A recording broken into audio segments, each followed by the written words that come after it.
ان کی اوقات حیثیت خود وہابی دیوبندی اسماعیلی فرقہ کے ہاں کیا ہے؟ تبلیغی جماعت منافقین کا ٹولہ، مولوی عبد الرحمن وہابی دیوبندی۔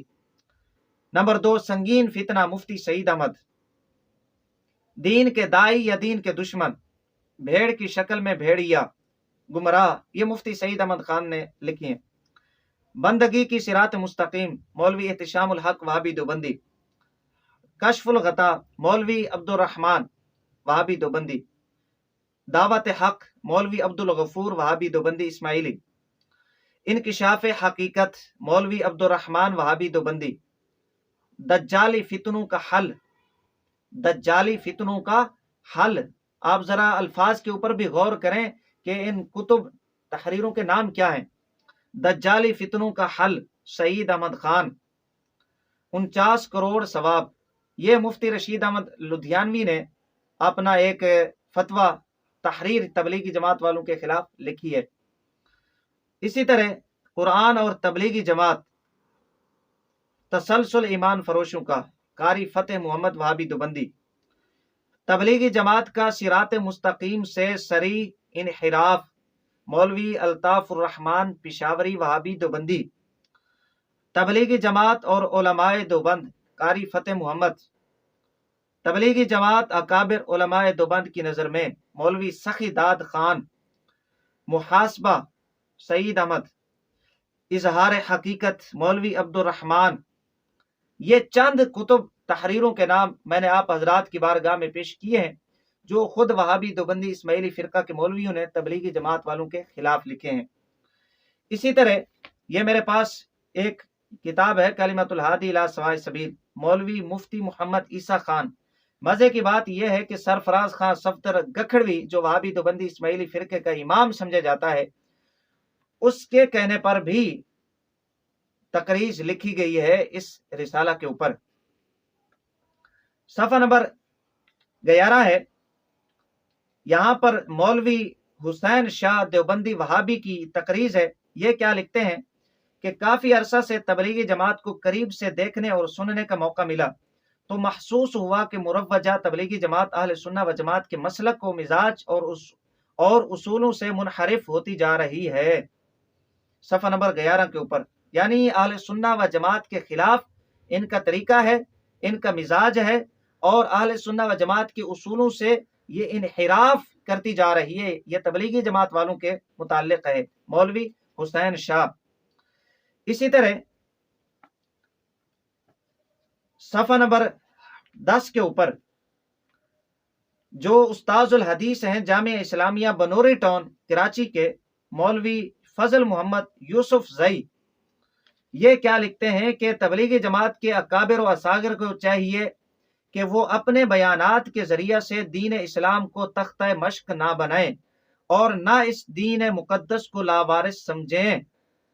جی، وہ یہ کہہ رہے ہیں کہ ان کا کام ہی دین اسلام کو تختہ مشق بنانا ہے اور انہوں نے دین اسلام کو لاوارث سمجھا ہوا ہے۔ اسی طرح صفحہ نمبر 30 کے اوپر وہابی دیوبندی اسماعیلی فرقہ کے ایک اور مولوی محمد سلیمان وہابی دیوبندی، یہ کیا لکھتے ہیں کہ اس وقت تبلیغی جماعت قصہ گو واعظین کی فیکٹری بن چکی ہے۔ مزید لکھتے ہیں جبکہ موضوعات کبریٰ میں لکھا ہے کہ دین کو سب سے زیادہ نقصان قصہ گو واعظین نے پہنچایا۔ تبلیغ نام ہے قرآن و حدیث کا، جبکہ موجودہ تبلیغی جماعت نے اپنا اصول بنایا ہوا ہے کہ مشورہ وحی کا بدل ہے۔ یہ تبلیغی جماعت کے متعلق یہ وہابی دیوبندی اسماعیلی مولوی لکھ رہے ہیں۔ اسی طرح اسی کتاب کے صفحہ نمبر 31 اور 32 کے اوپر، صفحہ نمبر 32 ہے، سید عبد المالک شاہ صاحب، یہ کیا لکھتے ہیں کہ لیکن اب اس جماعت کے بعض اہم اکابر نے اجتماعی طور پر مشن کے انداز میں بعض شرعی احکامات اور قرآن کی غلط طویلات اور جہاد جیسے اہم رکن اسلام کے خلاف شعوری یا غیر شعوری طور پر ہرزہ سرئی شروع کی ہے۔ یہ صفحہ نمبر 32 کے اوپر، یہ سارے کے سارے وہابی دیوبندی اسماعیلی فرقہ کے مولوی ہیں جو تبلیغی جماعت کے خلاف لکھ رہے ہیں۔ اور مزید صفحہ نمبر 28 کے اوپر وہابی دیوبندی اسماعیلی فرقہ کے مولوی محمد صدیق، یہ کیا لکھتے ہیں کہ یہ تبلیغی جماعت پر اس وقت جہل امراء کا قبضہ ہے اور جو علماء اس جماعت سے وابستہ ہیں وہ خاموش تماشائی بنے ہوئے ہیں۔ شب جمعہ یا اجتماعات میں جو حلا بیان کرتے ہیں جن سے عقائد خراب ہو رہے ہیں، یہ تو کہہ رہا تھا کہ لوگوں کو دین کی طرف بلاتے ہیں، جبکہ وہابی دیوبندی مولوی کتاب میں لکھ رہا ہے کہ تبلیغی جماعت کے جو مبلغین ہیں یہ لوگوں کے عقائد خراب ہو رہے ہیں، انہیں گمراہ کر رہے ہیں۔ یہ بظاہر قرآن و سنت دین کی طرف بلانے کے جو لفظ یہ استعمال کرتے ہیں، یہ اس کے ساتھ لوگوں کے عقائد و نظریات خراب کر رہے ہیں، ان کو وہابی بنا رہے ہیں، دین اسلام سے ہٹا رہے ہیں۔ یہ کلمۃ الہادی، اس کو پڑھ لیں آپ کی کھوپڑی میں عقل نہیں ہے، آپ کو سمجھ آ جائے کہ آپ کے اپنے تبلیغی جماعت والے کو کیا سمجھتے ہیں۔ یہ تو تھی تبلیغی جماعت کی حیثیت، تبلیغی جماعت والوں کی اوقات خود وہابی دیوبندی مولویوں کی نظر میں۔ اب آ جائیں وہابی موصوف نے جو گفتگو کی ہے اور الزام تراشی کی، ان کا جواب۔ وہابی موصوف مفتی صاحب دامت برکاتہم العالیہ کو جواب دیتے ہوئے یہ کہتے ہیں کہ جب کنز الایمان شریف کے اوپر پابندی لگی، ہم نے کوئی خوشی کا اظہار نہیں کیا، ہم نے بغلیں نہیں بجائی۔ یہ بہت بڑا جھوٹ بولا نجیب عمر وہابی دیوبندی نے۔ کنز الایمان پر پابندی کیوں؟ ماں شاہ فہد کے نام خط۔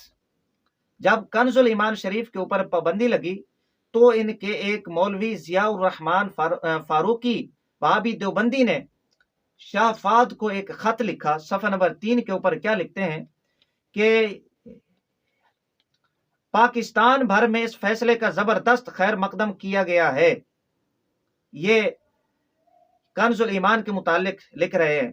رابطہ کے فیصلہ کے مطابق مذکورہ تفسیر و ترجمہ شرک و بدعت اور باطل افکار و نظریات کی بنیادی غلطیوں سے بھرا پڑا ہے۔ یہ وہاں پر چغلی کر رہے ہیں شاہ فہد کو خط لکھ کر کہ یہ شرک و بدعت ہے، لہٰذا جو آپ نے پابندی لگائی ہے یہ آپ نے اچھی لگائی ہے، لہٰذا ہم اس فیصلے کا خیر مقدم کرتے ہیں۔ اچھا، مزید صفحہ نمبر 4 کے اوپر کیا مطالبہ کرتا ہے کہ نہ صرف یہ کہ کنز الایمان پر سعودی عرب اور دیگر تمام عالم عرب میں پابندی لگائی جائے، بلکہ آئندہ رضا خانی فرقہ کے لوگوں کو حج پر جانے سے سختی کے ساتھ روکا جائے۔ صفحہ نمبر 4 کے اوپر آپ کہتے ہیں ہم نے خوشی کا اظہار نہیں کیا، اور ادھر آپ کا مولوی خط لکھ کر انہیں چغلیاں کر رہا ہے کہ آپ نے اچھا کیا ہے، ہم اس فیصلے کا خیر مقدم کرتے ہیں۔ وہ انشاءاللہ پھر میں آپ کو بتاؤں گا کہ یہ چغلیاں آپ نے کس لیے کی ہیں اور آپ کا مقصد کیا تھا۔ اسی طرح یہ دوسرا حوالہ تقدیس حرمین کتاب، صفحہ نمبر 7 کے اوپر حبیب اللہ ڈیروی، ان کا بہت بڑا مولوی ہے، اس نے یہ بات لکھی ہے کہ وہ حضرات اگر بریلوی حضرات کو مشرک کہتے ہیں تو ٹھیک کہتے ہیں، یعنی یہ بھی اس بات کو تسلیم کر رہا ہے کہ سعودی عرب والے جو حاکم ہیں، وہاں کے مولوی ہیں وہابی نجدی، وہ اگر سنی علماء کو، علماء بریلی کو اگر مشرک یا کافر کہتے ہیں تو ٹھیک کہتے ہیں، اور آپ کہتے ہیں کہ ہم نے خوشی کا اظہار نہیں کیا۔ یہ تقدیس حرمین صفحہ نمبر 7 کے اوپر۔ اس کے بعد وہابی موصوف نے یہ بات فرمائی کہ خلیل امبیٹوی کی قبر جنت البقیع کے اندر ہے، اور امام اہل سنت رحمت اللہ تعالی علیہ کی جو قبر ہے وہ بریلی کے اندر ہے۔ میں اس کے جواب میں وہابی موصوف کو یہ کہوں گا کہ یہ کتاب ہے میرے پاس، تھانوی کے پسندیدہ واقعات، صفحہ نمبر اس کتاب کا 148 اور 149، یہاں پر ایک واقعہ لکھا گیا کہ ایک مکہ شریف کے اندر بہت بڑے عالم کا انتقال ہو گیا اور اس کو وہیں دفن کیا گیا۔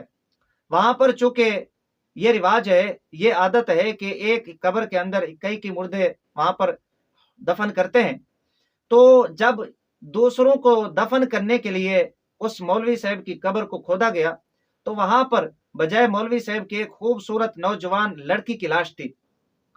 پھر کیا ہوا، جو شیخ بیان کرتے ہیں یہ واقعہ، کہ وہ فرماتے ہیں کہ لڑکی کو میں جانتا تھا، وہ حقیقت میں مسلمان ہو گئی تھی، لیکن اب مسئلہ یہ تھا کہ مولوی صاحب کی قبر کہاں گئی؟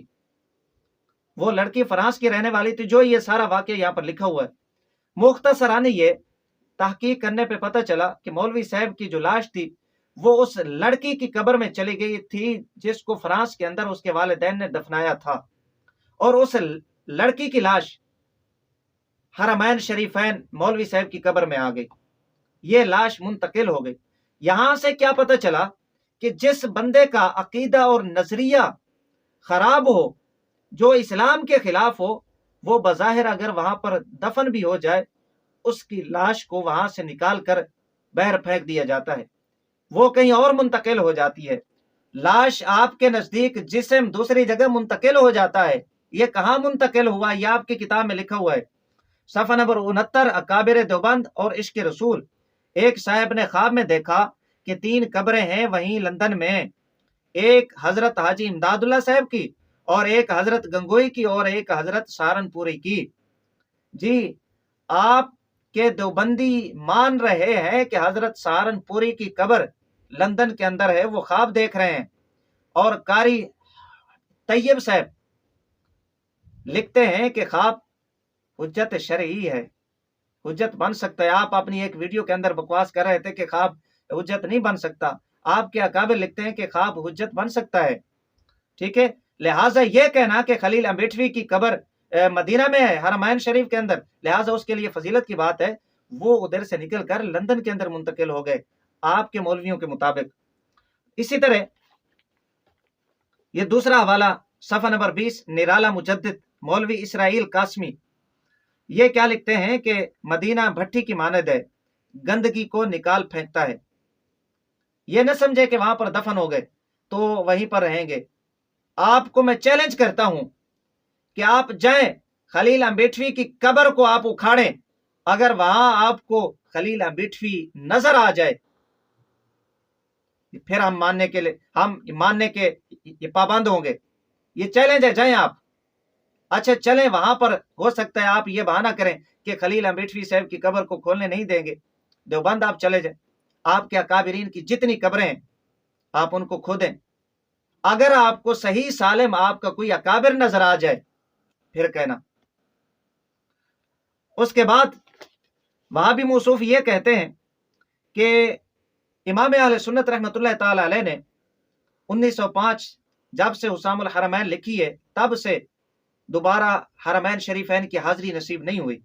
مولوی صاحب اگر یہی معیار ہے تو پھر کوئی بندہ یہ بھی کہہ سکتا ہے کہ جب سے رشید احمد گنگوہی نے 3 حج کیے گنگوہی نے، اور آخری حج 1299 سن ہجری میں کیا، اس کے بعد براہین لکھی گئی، تو جب سے براہین قاطعہ خلیل امبیٹوی سے رشید احمد گنگوہی نے لکھوائی ہے، تب سے آپ رشید احمد گنگوہی کا حرمین شریفین کے لیے سفر ثابت کر دیں۔ یہ اللہ کی پھٹکار تھی گنگوہی کے اوپر کہ جب اس نے گستاخیاں کی اور گستاخوں کا دفاع کیا اور ان کا سربراہ بنا گنگوہی، تب سے میرے رب تعالیٰ نے اس کو حرمین شریفین کی حاضری سے محروم رکھا۔ یہ کتنی بڑی سزا ہے، کم از کم 20 سال کا عرصہ گنگوہی براہین قاطعہ کے بعد زندہ رہا۔ کوئی ایک حج آپ ثابت کر دیں، اس کا کوئی ایک سفر عمرہ ثابت کر دیں یار، حج تو دور کی بات ہے۔ شرم نہیں آتی آپ کو؟ آپ ایسی باتوں کو عوام کے اندر الجھاتے ہیں، عوام کو بے وقوف بناتے ہیں۔ اچھا یہ تو تھا گنگوہی، آپ رشید احمد گنگوہی، یہ تو تھا رشید احمد گنگوہی۔ حسین احمد ٹانڈوی کو آپ لے لیں، آپ کے بقول کتابوں کے اندر لکھا ہوا ہے کہ جی حرمین شریفین کے اندر حسین احمد نے اتنے سال حدیث کا درس دیا۔ میں یہ کہتا ہوں کہ جب سے اس نے ایک عالم ربانی امام اہل سنت رحمہ اللہ کے خلاف بکواسیں کی ہیں، گالیاں نکالی امام اہل سنت کو، میرے رب تعالیٰ نے سزا کے طور پر حرمین شریفین مدینہ شریف سے اس کو نکال کر ہندوستان کے اندر پھینک دیا، اور آج اس کی قبر کو کوئی جاننے والا نہیں ہے کہ حسین احمد ٹانڈوی کی قبر کون سی ہے۔ میرے امام کا مزار بریلی کے اندر آج بھی ہے، اور لاکھوں کی تعداد میں لوگ الحمدللہ حاضری دیتے ہیں اور ایصال ثواب کرتے ہیں۔ شرم نہیں آتی؟ آپ قبروں کو آپ نے حق اور باطل کا معیار بنا دیا۔ یہ تو تھا اس بات کا جواب کہ امام اہل سنت رحمۃ اللہ تعالی علیہ نے عمرہ کرنے کی سعادت 1905 کے بعد نہیں کی۔ امید ہے کافی ہوگا اتنا۔ اس کے بعد وہابی موصوف نے یہ الزام تراشی کی کہ انہوں نے جا کر سعودی عرب والوں کو وہ عبارات پیش کی ہیں کہ جن سے کفر اور شرک لازم آتا ہے۔ میرے خیال میں وہابی موصوف بالکل جاہل ہیں، ان کے دماغ نام کی کوئی چیز نہیں ہے ان کے اندر۔ کیا سعودی عرب والے کوئی دودھ پیتے بچے ہیں؟ جب آپ کی یہی تبلیغی جماعت بنی تھی، انہوں نے اور مولوی الیاس کندھیلوی نے جب سعود خاندان نے حرمین شریفین کے اوپر قبضہ کیا، ظلم و ستم کے پہاڑ توڑے، اس وقت آپ کے الیاس کندھیلوی صاحب خط لکھ رہے تھے صفحہ نمبر 78 کے اوپر، تبلیغی جماعت اور مشائخ عرب۔ یہ کیا لکھتے ہیں کہ جو آپ جیسی محبوب شخصیت کے حق میں اخلاص، پسندیدگی اور تعظیم سے بھری ہوئی ہیں، جس کو اللہ تعالیٰ نے اپنے گھر بیت اللہ کی خدمت کے لیے چن لیا اور اس کے عالی ہاتھوں میں اپنے بندوں کی ولایت حکومت دی، اور یہ اللہ تعالیٰ کی طرف سے ایک بڑا احسان ہے۔ ہم اس کی حمد اور شکر ادا کرتے ہیں کہ آپ جیسے عظیم انسان کو شان اسلام بلند کرنے کی، حضور اکرم صلی اللہ علیہ وآلہ وسلم کی سنت کو زندہ کرنے کی اور شرک و کفر کے جراثیم سے پاک و صاف صحیح عقائد کے پھیلانے کی توفیق عطا فرمائی۔ صفحہ نمبر 78 کے اوپر یہ عبدالعزیز آل سعود کے متعلق خط لکھ رہے ہیں الیاس، جو تبلیغی جماعت کا بانی تھا۔ آپ کہتے ہیں انہیں پتہ نہیں ہے، آپ کے بڑوں کے ساتھ ان کے مراسم رہے ہیں، یہ ان کی چاپلوسیاں کرتے رہے، آپ کہتے ہیں انہیں پتہ ہی نہیں تھا، اور غلط لوگوں نے ان کے جا کر کان بھرے۔ اور پاکستان کے اندر یہی نجدی حکمران جن کی شے پر، جن کے اشارے پر، جن کی معاونت سے ایک فرقہ جو آپ کا پیٹی بھائی ہے، وہ غلط عقائد و نظریات کی ترویج کرنے میں مصروف ہے، انہوں نے آپ کے خلاف کتابیں لکھی ہیں۔ یہ ایک کتاب ہے تبلیغی جماعت تحقیقی جائزہ، یہ بیچ رہ کر اس بندے نے، تبلیغی جماعت میں شامل ہو کر اس بندے نے اور پورا مشاہدہ کر کے یہ کتاب لکھی ہے، اور آپ کے عقائد و نظریات لکھے۔ آپ کہتے ہیں ہمارے عقائد و نظریات غلط وہاں پر پیش کیے گئے۔ ہو سکتا ہے آپ کا اس سے گزارا نہ ہو۔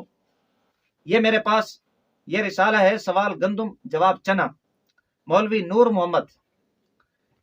یہ کیا لکھتے ہیں صفحہ نمبر 10 اور 11 کے اوپر، وہ عقائد و نظریات جو وہابی، جو آپ کے پیٹی بھائی ہیں، جو وہابیت سے تعلق رکھتے ہیں، غیر مقلد، انہوں نے اشتہار چھاپا اور عقائد و نظریات جو وہابی دیوبندیوں کے، اور یہ اصل کتب کے اندر بھی ہیں۔ اچھا، یہ کیا لکھتے ہیں صفحہ نمبر 10 کے اوپر، یہ خود مان رہے ہیں، وہابی دیوبندی لکھ رہے ہیں، دیوبندی مولوی، اکابرین آل دیوبند کا عقیدہ، لکھتے ہیں کہ رسول اللہ صلی اللہ علیہ وآلہ وسلم مشکل کشا ہیں، کلیات امدادیہ حاجی امداد اللہ مہاجر مکی صاحب، صفحہ نمبر 91، یہاں پر حوالہ دیا۔ دوسرا عقیدہ آپ کا لکھتے ہیں سیدنا علی رضی اللہ عنہ مشکل کشا ہیں، کلیات امدادیہ، صفحہ نمبر 103۔ اسی طرح تیسرا عقیدہ خواجہ محمد عثمان مشکل کشا ہیں، فیوزات حسینی، مولوی عبدالحمید سواتی دیوبندی، صفحہ نمبر 68۔